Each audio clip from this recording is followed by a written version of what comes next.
So, a few years ago, I stumbled across this one VR zombie game. But you know, zombie game in VR, it's a dime a dozen. And I would know because after all, I'm the Saint Sinner YouTuber guy. Except I don't play Saint Sinner anymore, I barely upload, and for the last part, do I even have to say anything? Still, I have always had a soft spot for zombie games. So let me introduce you to Requisition VR. Requisition VR is a game made by Arcadia, and the full version came out in 2023. In the game's own description, it's a physics-based co-op game inspired by Dead and The Walking Dead Saint Sinner. The premise of Requisition VR are quite simple. One day, the fog came. The fog turned people into zombies, and you are the survivors. The main gameplay of Requisition VR is you look around, grab anything that seems useful, food item and first aid kit can heal your health, and everything else can be broken down as scrap. So far, you might think that this is a generic zombie game, but there is one mechanic that makes this game stand out, of which I will call the taping mechanic.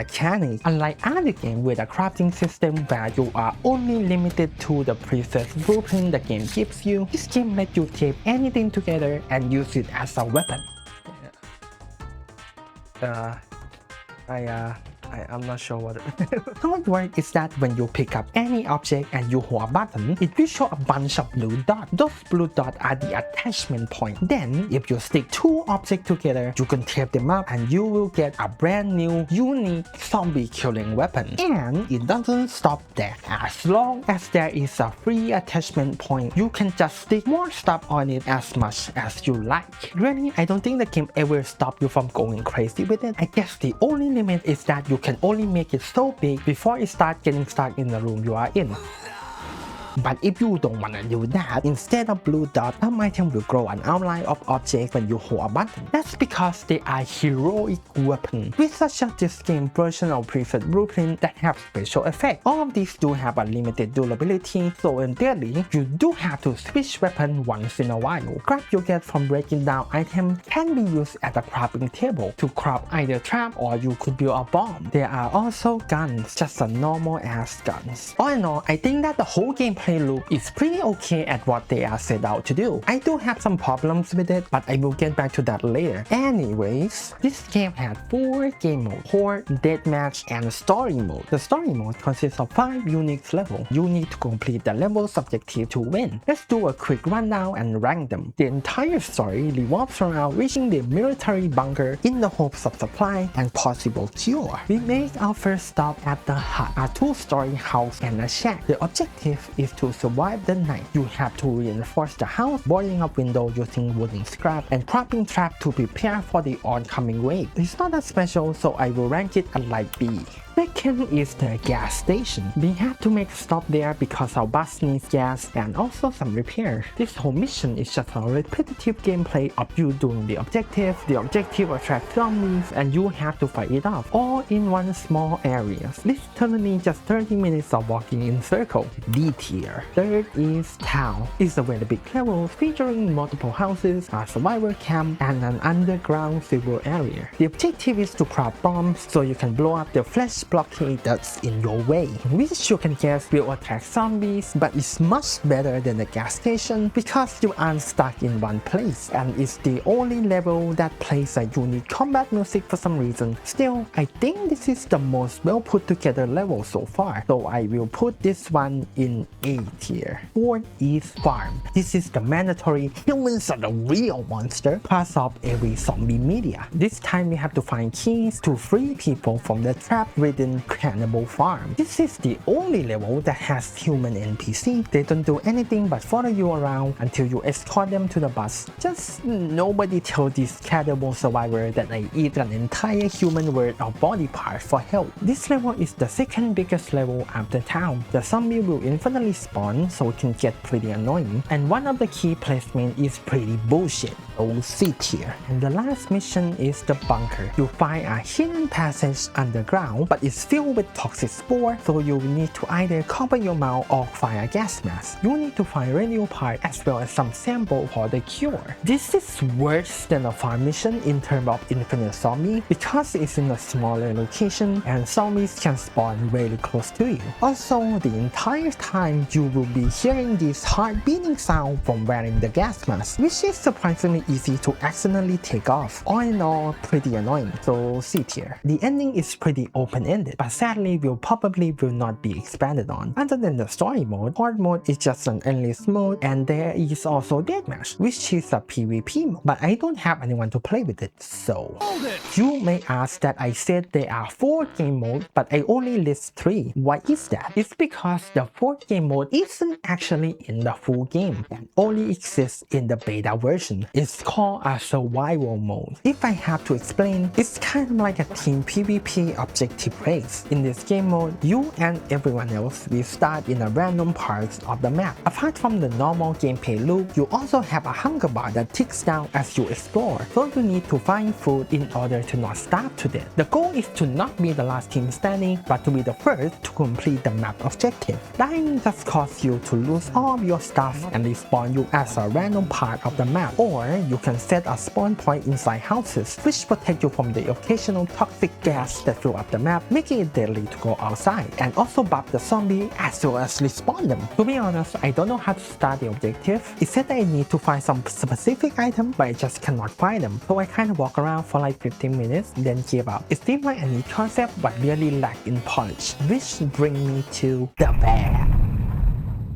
Other than the missing game mode that they advertised on the store page but isn't actually in the full game, I actually have a list of my problems with the game. Most of these are definitely nitpicking, but you can be the one to judge. Starting with the tutorial is a wall of text, literal walls of text. Like, look at this. The game is stupidly easy to go through, which would have been good cause it does give the player room to mess around, but it's so easy that it's become boring. The tape weapon is so durable that 1 or 2 of them are usually enough to win the level, and there are a lot of healing items, so dying is basically impossible. I don't think I died once in this game. The traps and bombs don't really get used outside of the mandatory mission objective. This is probably a me thing, but I don't find myself crafting these items much. Since the game is already easy to begin with, I just don't feel like it's worth going out of my way to find items and bring them to the crafting table to craft both of these. I'd rather deal with the zombie myself. This game does say that you can bring items from the level back to the lobby with you, but it doesn't seem to work 90% of the time. Every time you take a hit, it will play this high-pitched ear-ringing sound which can really hurt your ear. The big zombie will do a charging attack when they are near you, but their entire animation will constantly deal damage, so it is possible to unfairly get 100 to 0 by this guy. It's hard to tell, but some of the items are definitely scaled too big or too small, and it's also hard to know when the weapon is gonna break. There is a durability bar you can check, but it's hard to do that in the middle of the action. The loot in this game are very randomized to the game detriment. You can find a whole ass printer under a kitchen sink, for example, and you can definitely tell that this game is set in America by the amount of guns you can find.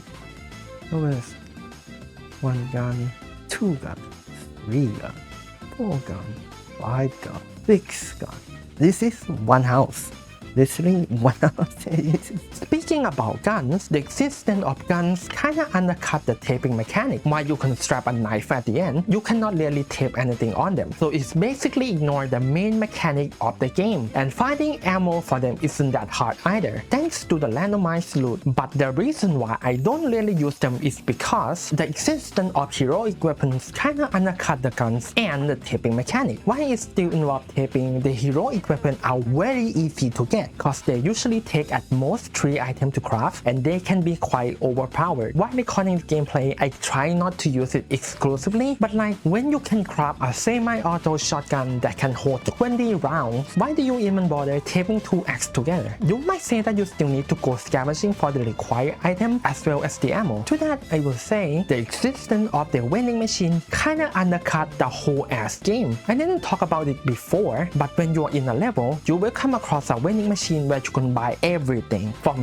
healing items, guns, ammo, and most of the items you need to craft any heroic weapon you want. And it only needs to be bought using points that you gain by killing zombies, aka the thing that you have already been doing. At this point, you might be asking, if you have so many problems with the game, why do you even bother making this video? I have been thinking about this game for a long while, and if it's just a bad game, I can just ignore it. But the taping mechanic is just so interesting and so cool, I just cannot let it go. So here is what I think they can do to make this game better. I think they should just commit to the taping mechanic. I feel like the devs kinda cop out of letting players be creative, even when it's the most unique thing about this game. I feel like the heroic weapons shouldn't be here. If they want cool effect on weapons, they could just make it so more items add effect when they get taped, since they already did that with the saw. Like make it so taping a car battery to the weapon make it electrify, or taping a blowtorch to stuff make it catch fire. And this is just for the item that's already in the game, but they could add even more. As for the guns, think they can keep it in the game, just lower the drop rate and make them be able to be taped like the rest of the item. I don't know a lot about game dev, but I think it probably take a lot of reworking code for the guns. I feel like it's worth it so the gun will feel separated from the rest of the weapon. And imagine being able to make this. Lockinator.